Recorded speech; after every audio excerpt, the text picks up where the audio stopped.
क्यों नहीं लगी ना इंटर्नशिप? अरे अप्लाई ही नहीं किया, अरे रिज्यूमे ही नहीं है, स्किल्स ही नहीं है, टेक स्टैक ही नहीं आता, रेफरल्स ही नहीं है, कॉन्टैक्ट्स ही नहीं है, मार्केट ही खराब, इंटरव्यू प्रिपरेशन ही नहीं, शॉर्टलिस्ट ही नहीं करते, शॉर्टलिस्ट करते तो दिखा देगा, एंट्री लेवल जॉब्स। अभी तो टाइम है, अभी तो तीसरी साल में हो, चौथे साल पे कौन करे लीड कोड की 300। समझ नहीं आ रहा डेवलपमेंट के साथ जाऊँ या डीएसए के साथ। रिज्यूमे कुछ टाइम वेट कर लेते हैं यार, अभी कौन सी जल्दी है, बाद में भी कर यार। लोकेशन मैच, मेरे दोस्त ने तो बोला था ये कंपनी एकदम कॉम्पिटिशन ही दो, एमटेक के लोग भी हमारे साथ ही कम्पीट करेंगे तो हमें कैसे लगेगी। जरा एक मिनट आराम से सोचो, तुम्हें कुछ भी वैलिड लग रहा है? सब एक्सक्यूजेस है। अब मैं तुम्हें वो रास्ता बताता हूँ जिससे ना ही सिर्फ off campus but remote job भी मैंने निकाली। तो जो मार्केट खराब वाली बात है ना, मार्केट खराब है तो सबके लिए खराब है, और ऐसी बात नहीं है कि एंट्री लेवल जॉब्स नहीं है। अगर मैं अभी भी लिंक्डइन खोलूंगा मिनिमम 1500 एंट्री लेवल जॉब्स वहाँ होंगी। जॉब्स हैं बस वो मिल नहीं रही है। मेरा अपना खुद का एक्सपीरियंस इस रिमोट इंटर्नशिप को निकालने में भी कोई बहुत अच्छा नहीं रहा। 300:1 की मेरा फेलियर टू सक्सेस रेशियो है। मतलब 300 एप्लीकेशंस मेरी रिजेक्ट हुई हैं, फेल हुई हैं या रिप्लाई नहीं आया, एंड उसके बाद जाके मेरे को एक सक्सेस मिली। अब मैं कट शॉर्ट रखूंगा बट मेन बात यह है कि मेरा डोमेन था वेब डेवलपमेंट का। मैं सेमेस्टर 1 से वेब डेवलपमेंट कर रहा था, बट इसका ये मतलब नहीं कि मैंने बहुत कंसिस्टेंटली किया ये सारी चीज़ें। सिंस मैंने वो चीज़ नहीं की तो even for like third year मैं एक नोवाइस लेवल पे ही था web developer. I was still doing courses, I was still making very basic apps like to do and all. No real growth. ऐसे कोई चीज़ नहीं थी जो मेरे को स्टैंड आउट करा पाए बाकी लोगों से मेरी यूनिवर्सिटी में। बट मैंने अंडरस्टैंड की ये चीज़ कि कोर्स प्रोजेक्ट इंपॉर्टेंट है, ओके, बट ओनली एक या दो ही, क्योंकि वो एक या दो तुम्हें स्टार्टिंग में ही बता देंगे कि कोर्स एक particular end to end project में चीज़ें क्या क्या होती है।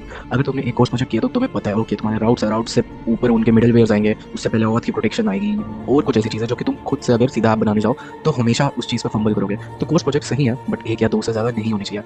उसके बाद तुम्हारे अपने पर्सनल प्रोजेक्ट्स होने चाहिए। कोई भी प्रॉब्लम उठाओ और उस पर सीधा सीधा प्रोजेक्ट बनाना स्टार्ट कर। लर्निंग कर्व भी एक्सपोनेंशियल होगा, प्लस सिंस तुमने वो खुद सोची थी प्रॉब्लम तो तुम्हें जो स्टार मेथड अप्लाई करना होता है इंटरव्यूज में प्रोजेक्ट एक्सप्लेन करने में, तुम वो भी काफी इजीली कर पाओगे क्योंकि तुमने वो खुद डिजाइन किया था प्रोजेक्ट। अब 2 कोर्स प्रोजेक्ट करने के बाद सिंपल सा ये एक रूल है, तुम्हारे ऐसे प्रोजेक्ट्स आ जाने चाहिए जिसको देखकर इवन सामने वाला सोचे ये पर्टिकुलर प्रोजेक्ट अकेले बंदे ने बनाया कैसे। अब ऐसा प्रोजेक्ट जरूरी नहीं है कि तुम्हें खुद से दिमाग में आए, okay, but you can take the help of AI.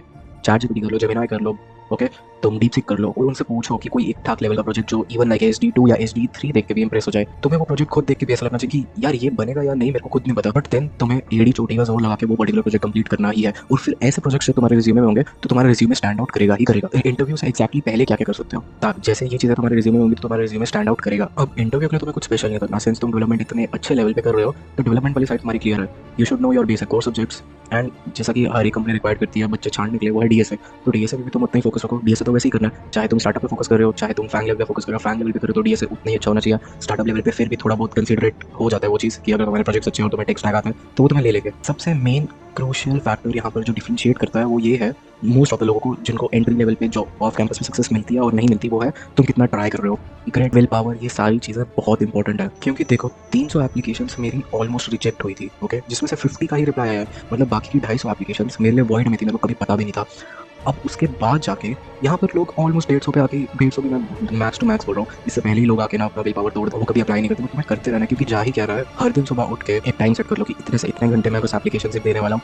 Don't care about the package, don't care about anything else, just apply करो, एक ऑफर लेटर आ जाए, थोड़ा सा काम करो वहाँ एंड देन देखो एक बार मार्केट में घुस तो जाओ। डोंट इवन थिंक स्टार्टअप है, स्टार्टअप कल्चर कैसे होगा और बाकी सारी चीज़ें। जो लोग ये चीज़ें बोलते भी ना यार उनके पास पहले से ही जॉब है, वो तुम्हें क्या बताएंगे। इवन अगर वो अपना स्टार्टअप छोड़ भी दे तो भी उनके पास कुछ ना कुछ करने के लिए आया, they know ins and out, वो कर लेंगे, okay. One more thing is अगर तुम्हारे पास अनफेयर मीन्स है, जो कि बोलने में थोड़ा अजीब लग रहा है क्योंकि अनफेयर तो एज सच इसमें कुछ है नहीं, बट अगर तुम्हारे पास थोड़ी एडवांटेजेस हैं जैसे रेफरल्स कनेक्शंस तो प्लीज़ यूज़ कर लो। अगर तुम्हारी प्रिपरेशन इतनी अच्छी नहीं हो तो मुझे लग रहा है कि तुम रेफरल वेस्ट कर दोगे, तो अपनी प्रिपरेशन थोड़ी डिसेंट लेवल पे ले आओ एंड देन रेफरल यूज़ कर लो। बट रेफरल यूज़ करो क्योंकि most of the applications avoid में जाती हैं, पता भी नहीं चलता कि वो एप्लीकेशंस कहीं भी एचआर देखेंगे भी कि नहीं देखेंगे, इसलिए अपने रेफरल्स यूज़ करो ताकि at least you have a chance.